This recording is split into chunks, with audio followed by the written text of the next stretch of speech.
a play by Paul McCann called Walking Wounded. It's set within a hospital ward where there are a number of patients who vary vastly in their conditions. Crazy, injured, old, senile. Nurses can somehow keep a firm grip on the situation as well as their own sanity. Basically it's a comedy, but this play tries to portray life inside an understaffed institution. The set is simple enough, with props that include small beds with a locker beside them, bowls of fruit on top of the lockers, as well as soft drink bottles, etc. Flowers around the room. And in the ward, a chair sits beside each bed. The exit off stage is also an exit from the hospital ward. The patients only exit when leaving the institution. One nurse dressed in white. The patients are dressed in pyjamas and dressing gowns. A mobile stand can be used to surround one bed that sits in the corner. It's the only real privacy the patient has. The players include Mr. McCann, patient, Robert, another patient, and Fergus, another patient. Nurse Fiona is the sister in charge, the RN. Dr. Campbell, the head doctor. Doris, the social worker. Hospital visitors include Robert's father, Mr. McCann's wife, and Fergus's wife. And there are, of course, various extras as well.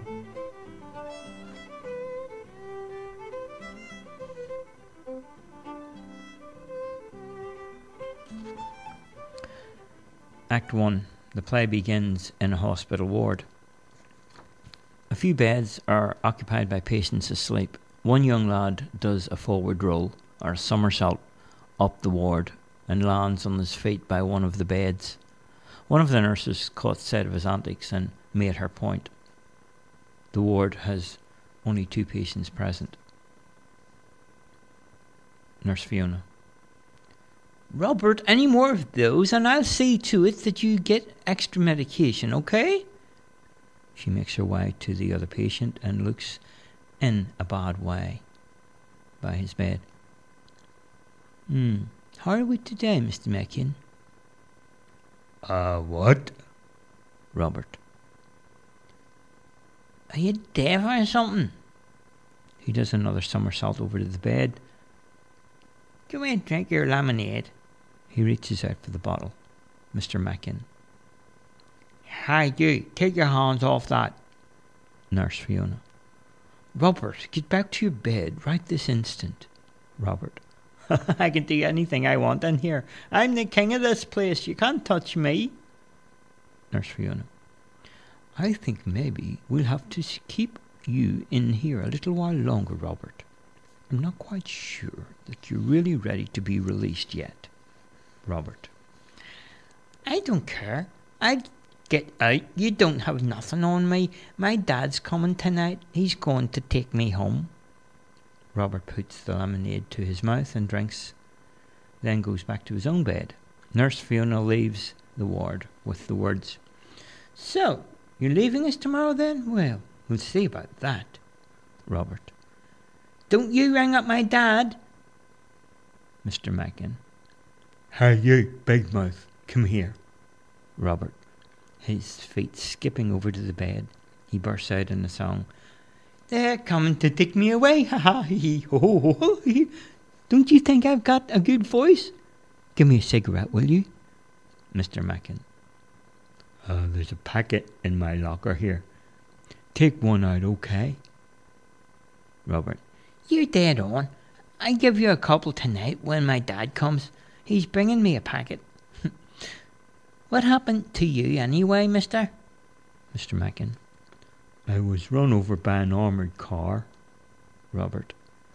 Were you throwing petrol bombs at it then? Mr. McCann. No, I just walked out of the club and then the next thing I knew, this army tank mounted the footpath and I was collected like a skittle on the way. Robert. I bet you were half tore. You walked in front of it probably. Mr. McCann. You're wrong, kid. A half dozen eyewitnesses who saw what happened. So why don't you do your wee hands down and flip out of my sight. Robert. I was only joking. Don't feel bad. Nurse Fiona brings a new patient into the ward.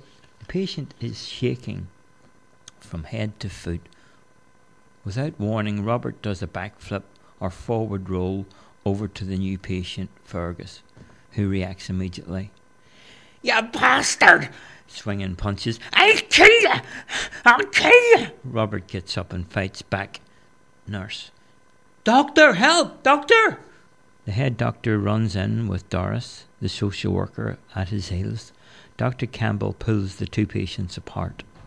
Fergus continues to swing blindly, almost catching Dr. Campbell a few times. The three hospital staff finally manage to overpower Fergus and give him a shot that puts him out. Dr. Campbell. Robert, you're under review, and as it stands now, you may not be released from the ward. Robert. He started, Dr. Campbell. I cut his throat when dinner comes. Nurse. Get to your bed now. Dr. Campbell. Calm down, everybody. Doris. Could I have a word with Doctor? I think maybe if I could have just a few moments with Robert, I could maybe try and settle him down a little bit. Dr. Campbell. I think that would be called for. I'll see you when you're finished before I make any decision about Robert. Nurse, keep the new arrival well sedated. I'll get in contact with the family before making my report. Would you give me a written report before the end of your shift, please? Yes, Doctor. Doctor, I think maybe we need to talk to the family. The father is coming tonight, said Doris. Dr. Campbell. We'll not have that. Maybe not just yet. I'll make a written report and submit it to the mental health board, and we'll take it from there. Doris says, is that normal procedure round here, Doctor? Dr. Campbell. Well, look, there is nothing normal about any situation here. I really do need to discuss this matter with the mental health board before we make any. There's lots of paperwork to be done. We'll consult the family later. Okay? Yes, Doctor. Dr. Campbell. And we're not going to have this kind of thing happen again. Do I make myself clear? Everyone. Yes, Dr. Campbell. Dr. Campbell, Doris, Robert, and Nurse Fiona all exit. During their offset period, all change into night-going party gear, clothes, hair. And as they are away from the ward, Mr. McCann gets out of his bed and walks about with his nightgown on, stopping every few feet to dust and to shine and to clean everything in sight with the corner of his dressing gown. As he's cleaning and polishing, he's humming quietly away on his slow round of the ward. Suddenly the four partygoers make their way into the ward, all shouting, singing, half drunk and very happy. The women. Here, I hope you know who we are. Don't look much like a maternity hospital to me. Two men. I'm sure this is the place. First man speaks, followed by the second man. Ask him. Two women. He looks like a cleaner. Hey, you. Second woman answering. In a nightgown? Hey, don't be silly. Cleaners don't work in nightgowns. Two men. Hey, where's the baby's born? Where? Second man. Excuse me, you. Hey, John. My sister's expecting a baby. It's going to be her first. Two women. It's not her last either, is it? The other woman. I remember my first. Mr. Mackin turns around. I had a friend who had a brother who had a baby in his head. He carried it in there for years. One man. I'll be back in a minute. Just going to check out where we are. He exits and changes into a new set of clothes that are A pizza deliverer's uniform. 2 women. Imagine a baby in his head. First woman. Second woman says, you know what they say? When you're ahead, stay ahead, baby. Mr. Mackin. I had the brains to become a head doctor, a chief brain surgeon. A few moments' silence is shattered when the pizza delivery comes in with cardboard box in hand. Pizza deliverer. 1 family ham and pineapple for Dr. Campbell. One man. Don't say a word, girls. Just follow me out quickly. The 3 make their exit. The pizza deliverer. Come on, I haven't got all night. Where's Dr. Campbell? The man changes clothes into Dr. Campbell's white coat and returns. Mr. Mackin. I could have been a pizza deliverer once, you know. Pizza deliverer. Take it from me, you're better off in here, Mac. It's crazy out there and all that traffic. Mr. Mackin. Tell you a secret. I'm hiding. He puts his finger up in front of his face. Do you think they can see me? Dr. Campbell walks into the ward. Dr. Campbell. Thank you, my pizza. Oh, good. I'm sorry to have kept you. Where's Mr. Mackin? Mr. Mackin. Here I am, Dr. Campbell. Taking down his finger. Dr. Campbell. Oh, why? Indeed so. I've never even saw you there. Pizza deliverer.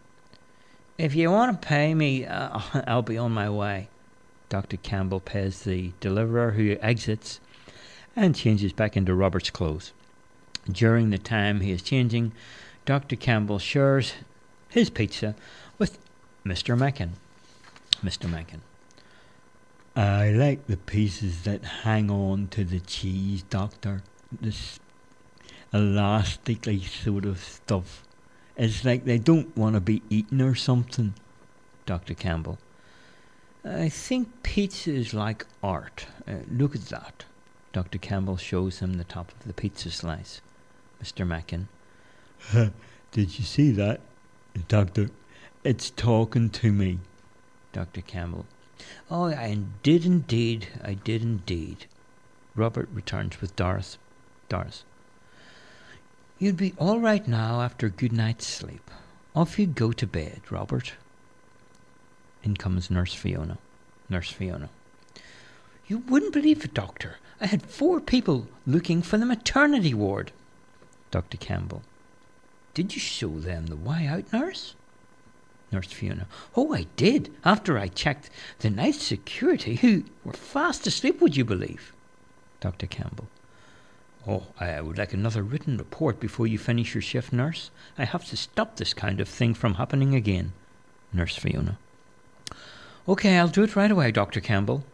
Doris. Dr. Campbell, I've just had a long talk with Robert, and I'd like to have a talk with you in private if I could. 3 hospital staff all make their exit. The 3 staff change clothes again to take on the appearance of 3 visitors. Robert's dad, Mr. Mackin's wife and Fergus's wife, who make their way into the ward almost one after the other. During this time, Robert and Mr. Mackin lie on their beds, sharing some thoughts. Robert. I don't mind, Doris.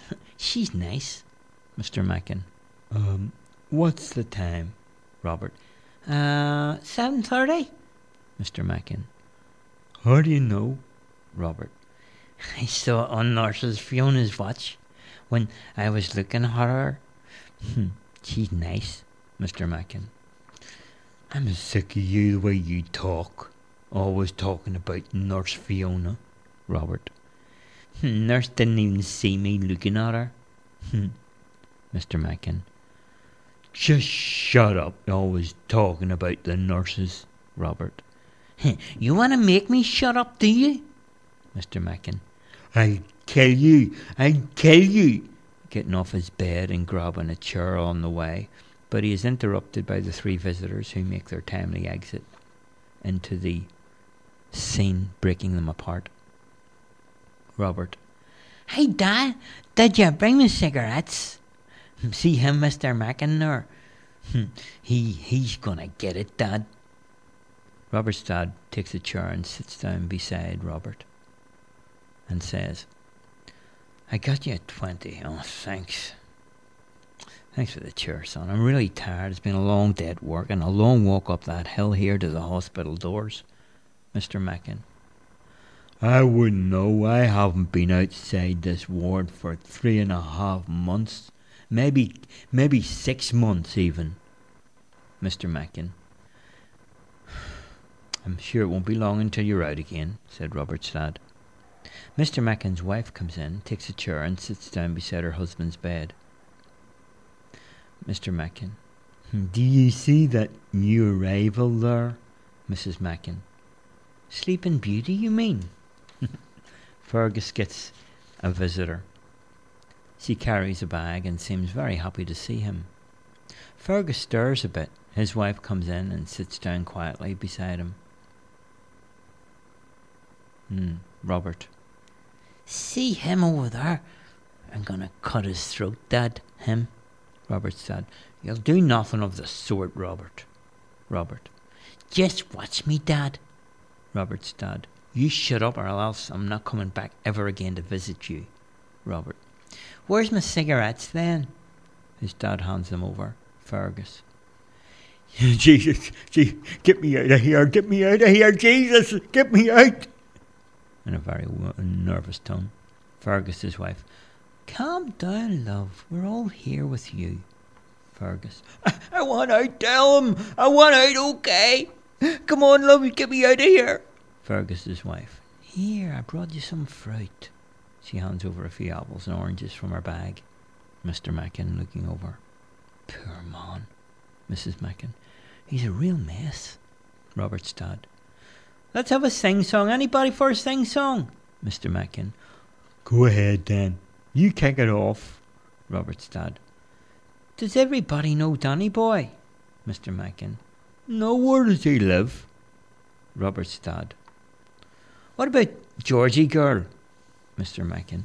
Is she a friend of Danny Boy? Robert. I give you my Elvis impersonation. Are you lonesome tonight? Do you miss me tonight? Everyone joins in but Fergus. Are you sorry we drifted apart? Fergus.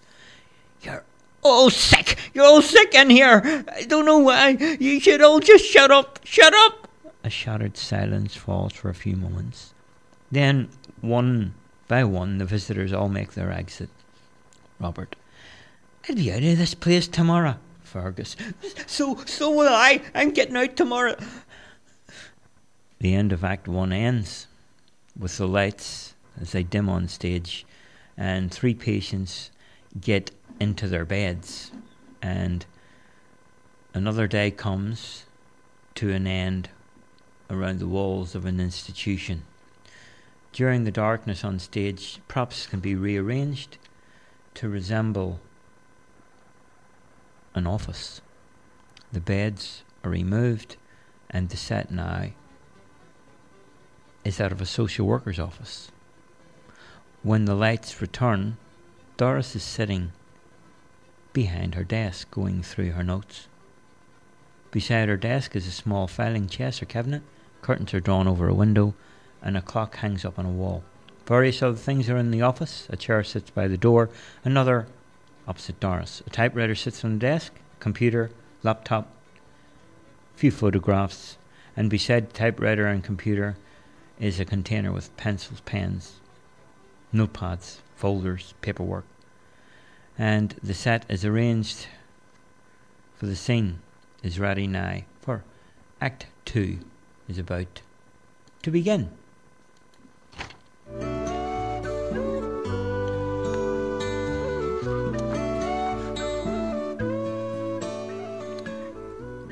Act 2.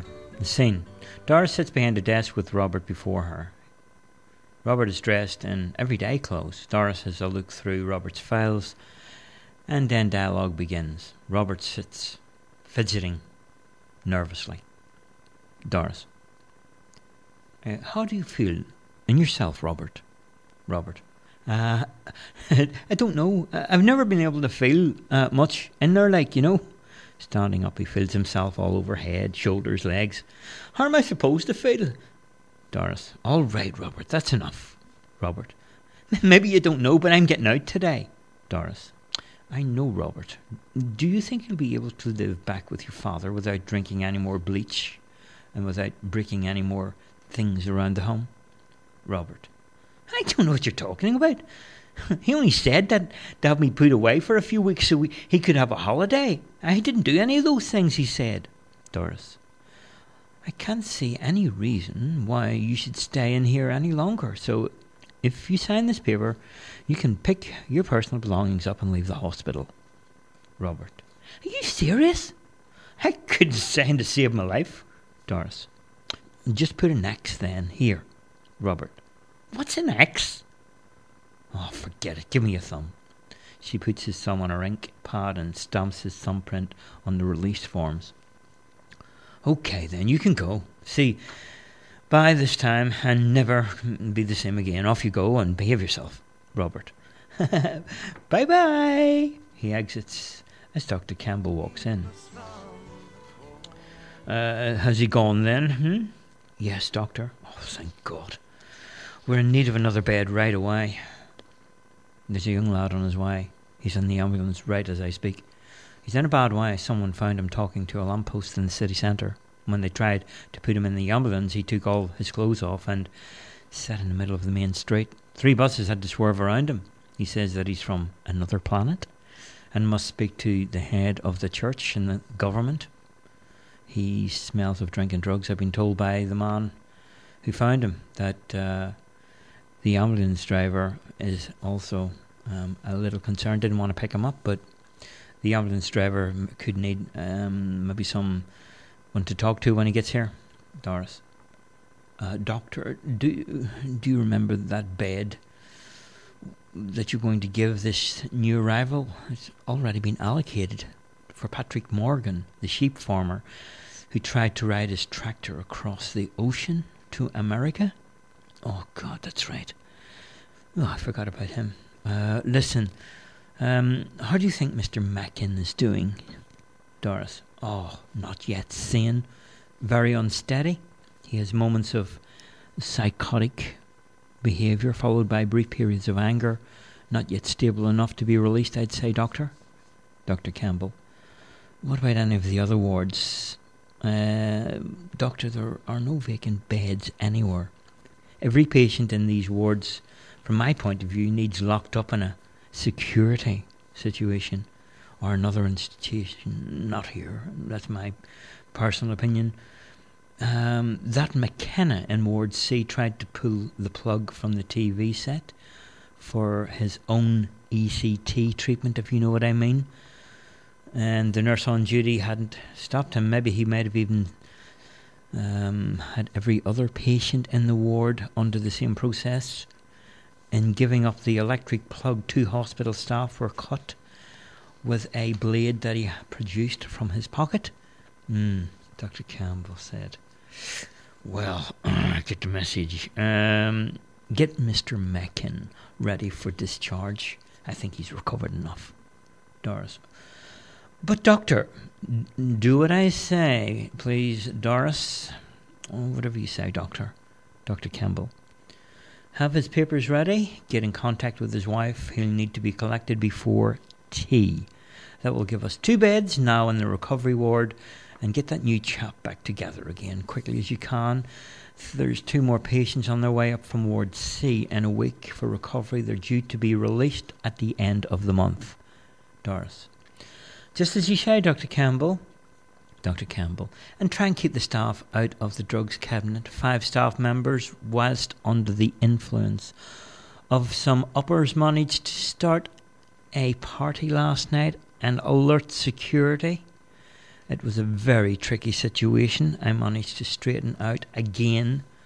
Doris. Yes, I heard all about that wild party last night. I would have gone myself only for that report I had to get finished. Dr. Campbell. I'll just pretend I didn't hear that, Doris. Doris. Okay, doctor, I'll pass the word along. Dr. Campbell. I'm just going to have a word with Mr. McCann. Doris. That's Mr. McCann, doctor? Of course. I'll send him to you in a few minutes. Doris. Right, doctor. I'll have all the papers ready and I'll just call his wife. Dr. Campbell. Thank you. Dr. Campbell exit as Doris picks up the phone. As Doris lifts the phone, into the scene comes an ambulance driver who is Robert in a new set of clothes. During this time with Doris, Dr. Campbell has a quick change into a pair of jeans and a jacket, both new and soaking wet. Their clothes are dripping. Enter the ambulance driver. Doris puts down the phone. Ambulance driver. Pouring down outside. Cats and dogs out there. Doris. Have you the young lad who was talking to the lampposts? Ambulance driver.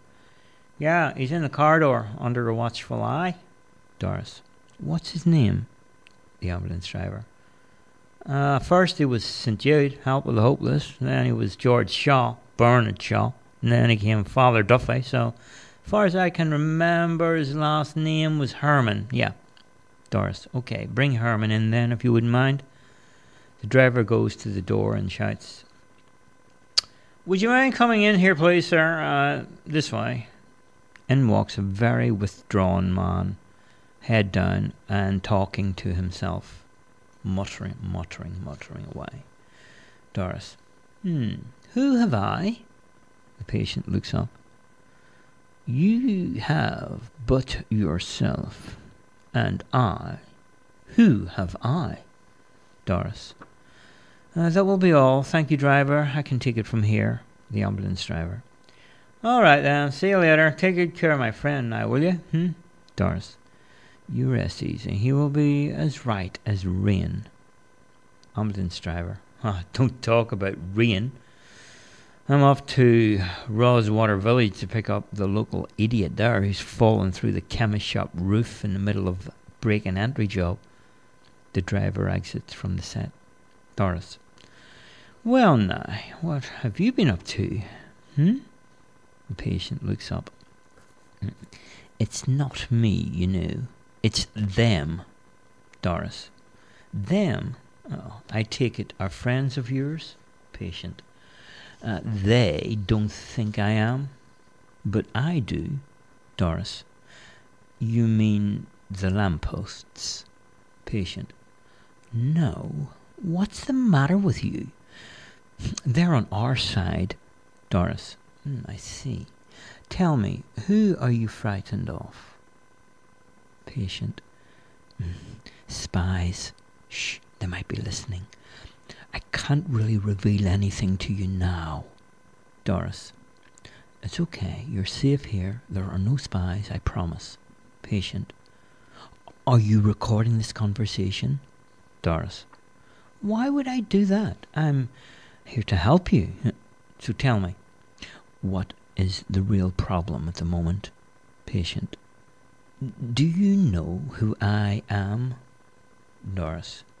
No. Who are you? Patient. St. Patrick. He nearly died. God, save this world. I know you want to wipe off the face of the universe, but I, Patrick, will change the way people act. Doris. Patrick, is there any of your family living in the area? Patient. It's not your fault, because you don't know. Doris. What don't I know? Patient. The snow. It's thick on the mountain top, but the sun will not shine through the clouds. Doris. Patrick. Have you been taking any drugs? Patient starts to cry, breaks down. Yeah. Yes. Doris. What did you take, Patrick? Patient. Everything. Doris.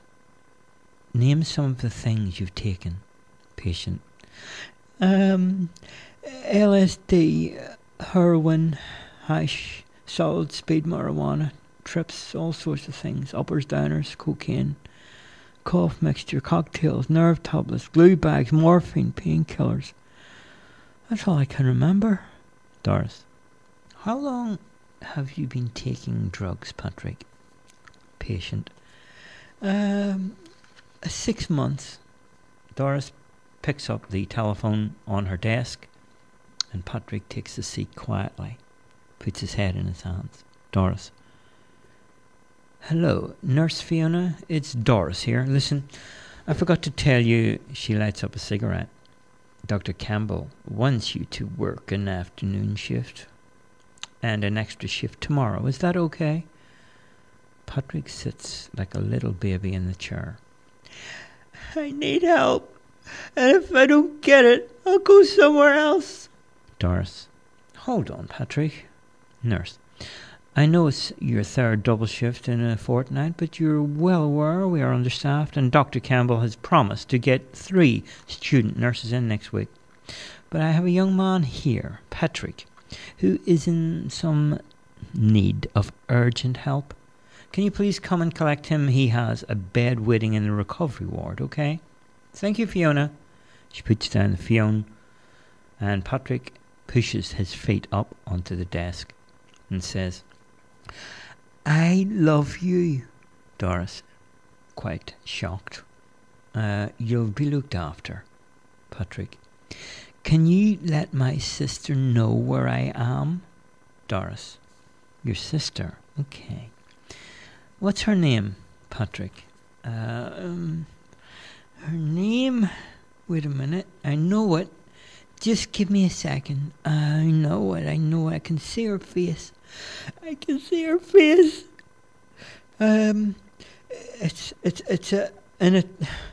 He starts to get angry and a temper. He gets up from the chair and kicks a few things around the office. Enter Nurse Fiona. Nurse Fiona.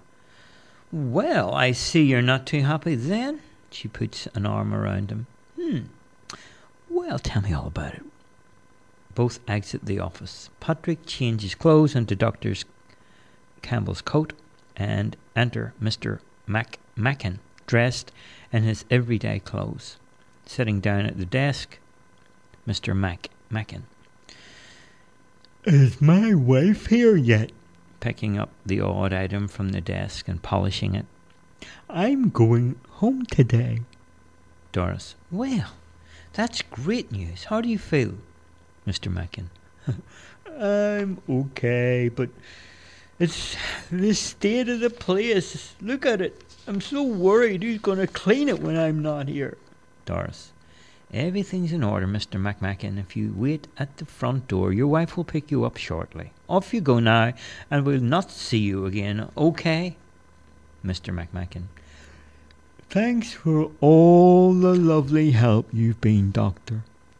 Exit Mr. McMacken, who changes into a farmer's clothes, taking up the character of Mr. Paddy Morgan, sheep farmer.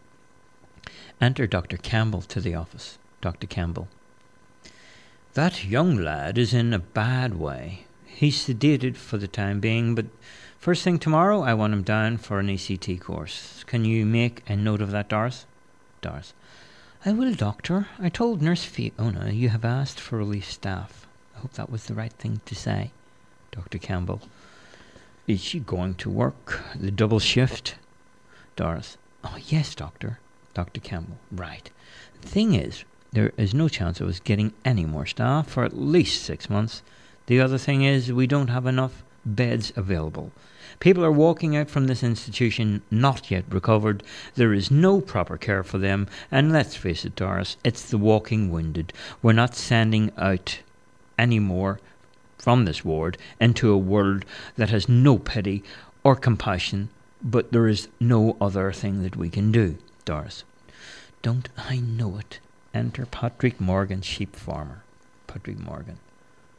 Yeah, Doctor, listen to me. I've got my tractor out the front, and we can go to America right away. Dr. Campbell. Listen to me. He puts his arm around the new arrival. I can personally guarantee you that tractors cannot go on the top of the ocean.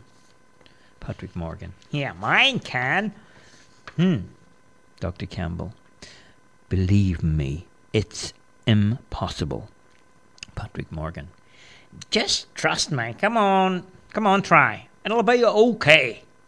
Dr. Campbell helps him out. The two exit from a ward for a quick change of clothes. Dr. Campbell becomes a footballer in a plaster cast on his arm and leg, while Morgan, the sheep farmer, assumes the character of an old man with the senility setting in. Enter Nurse Fiona with a pile of papers in her hand. Nurse Fiona. I've made out the paper report for you to look at. Doris.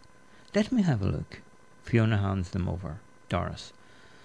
Was that the sheep farmer with the miracle tractor then? Doris. Yes. Reading through the reports. He wanted to take Dr. Campbell over the water to America? Nurse Fiona. Oh, I wish he would, so I could get a break from this place. Doris. Oh, just stick it out, Fiona. There will be some relief coming soon. Nurse Fiona. There are no vacant beds anywhere. Doris. Let's just hope we don't get any more coming in. Enter the footballer in the plaster cast. Footballer. I must talk to somebody. No, Doris. Would you like to take a seat? Oh, I'm terribly sorry. Stand up if that suits. Yeah, it must be hard for you to walk with those terrible things.